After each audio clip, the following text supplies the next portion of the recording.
Hey friends, Kevin here with this smart tire pump I just got in from TowerTop. They did send this to me to test out and share the results with you. So let's see what we need to do to get this set up, and then we're going to go test it out, see how well this performs. Looks like everything is going to be in this zippered carry case.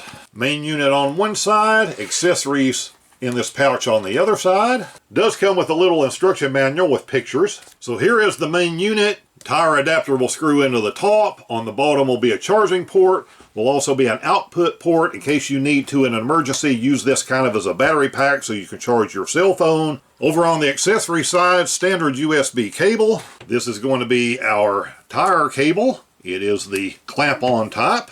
And there are going to be a little bag of fittings for doing other things in case you need to blow up an air mattress, a basketball, a football, something like that. You'll see this does have a little O-ring, and this will just screw in. So we hold the power button for a couple of seconds. There is our display.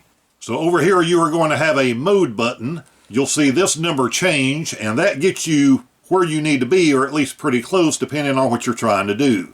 So a passenger car tire, different types of things, motorcycles, bicycles, basketballs, or you can put it over on the manual mode and do this completely yourself. But if you do go over to one, say the automobile one, this is set for 36. I have a vehicle that happens to need 30, so I can simply go ahead at this point and manually lower this down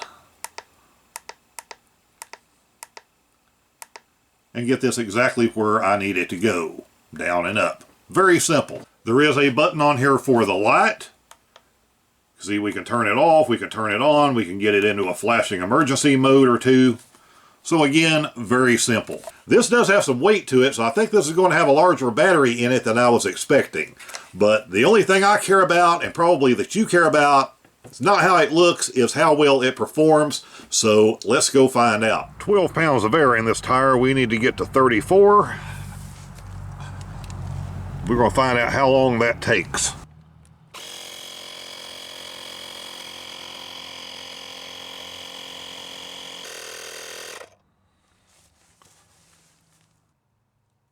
So there you go, about four and a half minutes in order to take a tire from 12 pounds to 34 pounds. And that's about the average of what you can expect when you walk out, realize you have a low tire, pretty much a flat tire. It's going to have 10 or 12 pounds of air in it.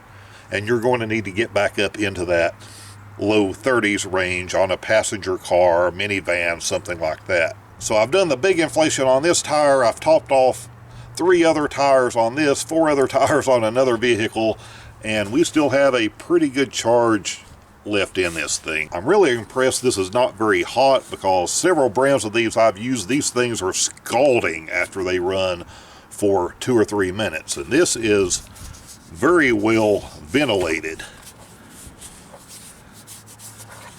And it is a little warm, but it is not hot.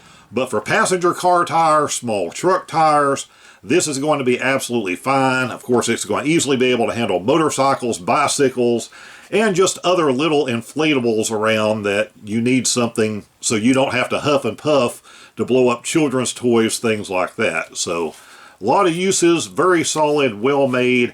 I can't imagine anyone pulling this out of the box and not being happy with this thing.